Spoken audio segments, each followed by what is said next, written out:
નમસ્કાર મિત્રો, ફરી એકવાર આપણી યુટ્યુબ ચેનલ પર નવા વિડીયો સાથે આપનું હાર્દિક સ્વાગત કરું છું। જો તમે આ ચેનલ પર નવા હો તો આપણી ચેનલને સબસ્ક્રાઈબ કરી લેજો, જેથી આપને સરકારી તેમજ પ્રાઇવેટ ભરતી વિવિધ યોજનાને લગતી અવનવી અપડેટ્સ મળતી રહે। અને જો તમે અમારા વોટ્સઅપ ગ્રુપમાં જોડાયા ના હો તો તેની લિંક નીચે ડિસ્ક્રિપ્શન બોક્સમાં આપેલી છે, ત્યાંથી તમે જોડાઈ શકો છો, જેમાં આપને વિડીયોને લગતી ડેઇલી પીડીએફ તેમજ અન્ય ભરતી વિશેની તમામ માહિતી મળી રહેશે। નમસ્કાર મિત્રો, તો વાત કરશું જિલ્લા આરોગ્ય સોસાયટી નર્મદા અંતર્ગત નેશનલ હેલ્થ મિશનમાં મિત્રો સ્ટાફ નર્સ તેમજ એકાઉન્ટન્ટ કમ ડેટા એન્ટ્રી ઓપરેટર તેમજ પ્રોગ્રામ એસોસિએટ માટેની વિવિધ જગ્યાઓ અંતર્ગત ભરતી માટેની જાહેરાત આવેલી છે। મિત્રો તમે જોઈ શકો છો, નેશનલ હેલ્થ મિશન અંતર્ગત નર્મદા જિલ્લામાં નીચે જણાવેલ સંવર્ગની ખાલી જગ્યા તદ્દન હંગામી ધોરણે ભરવા તેમજ તેની પ્રતિક્ષાયાદી બનાવવા સદરૂ જાહેરાત આપવામાં આવેલી છે। મિત્રો લાયકાત ધરાવતા ઈચ્છુક ઉમેદવારોએ આરોગ્ય સાથીની જે પ્રવેશ મોડ્યુલની જે લિંક છે મિત્રો http://arogyasathi.gujarat.government.in જેની લિંક ઓલરેડી નીચે ડિસ્ક્રિપ્શન બોક્સમાં આપવામાં આવેલી છે।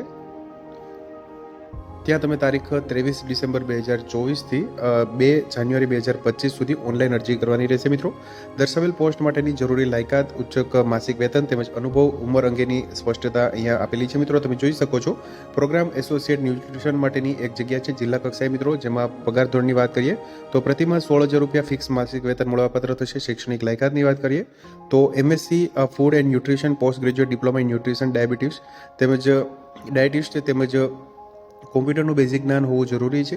ગુજરાતી, અંગ્રેજી ટાઈપિંગનું જ્ઞાન તેમજ રાજ્ય, જિલ્લા, એનજીઓ કક્ષાએ ન્યુટ્રિશન સંબંધિત પ્રોગ્રામના અનુભવીને અગ્રતા આપવામાં આવશે। વયમર્યાદા અહીંયા મહત્તમ 35 વર્ષ સુધીની છે। ત્યારબાદ તમે જોઈ શકો છો, સ્ટાફ નર્સ માટેની એનઆરસી સીએમટીસી અંતર્ગત તાલુકા કક્ષાએ તેમજ સિવિલ હોસ્પિટલ માટે કુલ 12 જગ્યા માટેની જાહેરાત આવેલી છે, જેમાં પગાર ધોરણ પ્રતિમાસ ₹20,000 ફિક્સ માસિક વેતન મળવાપાત્ર થશે।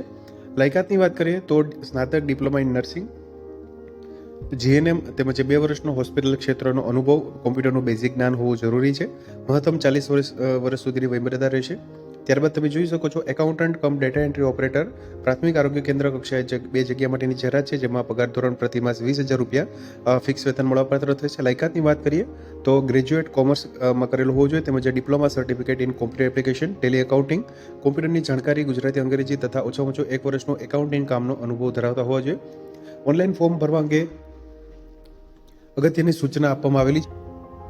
તમે જોઈ શકો છો, ઉમેદવારની ફક્ત ઓનલાઈન http://arogyasathi.gujarat.government.in પર આવેલી અરજીઓ છે સ્વીકારવામાં આવશે। મિત્રો આરપીએડી, સ્પીડ પોસ્ટ, કુરિયર, સાદી પોસ્ટ દ્વારા મળેલી અરજીઓ છે તે માન્ય રહેશે નહીં। સ્વચ્છ અને સ્પષ્ટ દેખાય તે રીતે ઓરિજિનલ ડોક્યુમેન્ટની ફોટોકોપી સોફ્ટવેરમાં ફરજિયાત અપલોડ કરવાની રહેશે। જો અસ્પષ્ટ ન વંચાય તેવા ડોક્યુમેન્ટ અપલોડ કરેલા હશે તો તેવી અરજી છે તે રદને પાત્ર થશે।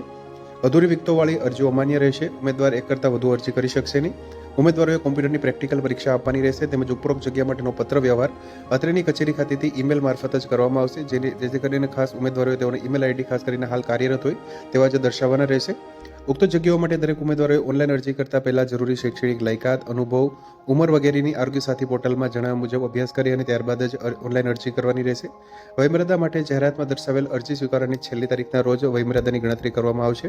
એટલે કે તમામ ઉમેદવારોના કિસ્સામાં વયમર્યાદા માટે જાહેરાતમાં દર્શાવેલ અરજી સ્વીકારવાની છેલ્લી તારીખ 2 જાન્યુઆરી 2025ની સ્થિતિને ધ્યાને લેવામાં આવશે। નિમણૂકને લગત જેવા જગ્યામાં વધારો, ઘટાડો કરવો, ભરતી પ્રક્રિયા રદ કરવી અથવા તો તેને લગત તમામ આખરી નિર્ણય મિશન ડાયરેક્ટર અને મુખ્ય જિલ્લા આરોગ્ય અધિકારી શ્રી નર્મદાને બાધિત રહેશે। મિત્રો તો તમે જોઈ શકો છો, મિત્રો આરોગ્ય સાથીની જે ઓફિશિયલ વેબસાઇટ છે તે નીચે ડિસ્ક્રિપ્શન બોક્સમાં આપવામાં આવેલી છે। લાયકાત ધરાવતા ઉમેદવારો છે તે ઓપન કરી અને ઓનલાઈન અરજી કરી શકશે। તો મિત્રો, જો વિડીયો પસંદ આવ્યો હોય તો લાઇક કરજો તેમજ તમારા મિત્રો સુધી શેર કરજો। વધુમાં ચેનલને સબસ્ક્રાઈબ કરી લેજો, જેથી આપને આવી વિવિધ માહિતી મળતી રહે। મિત્રો વિડીયો જોવા બદલ આપનો ખૂબ ખૂબ આભાર। મળીએ એક નવા વિડીયો સાથે, ત્યાં સુધી જય હિન્દ, ભારત માતા કી।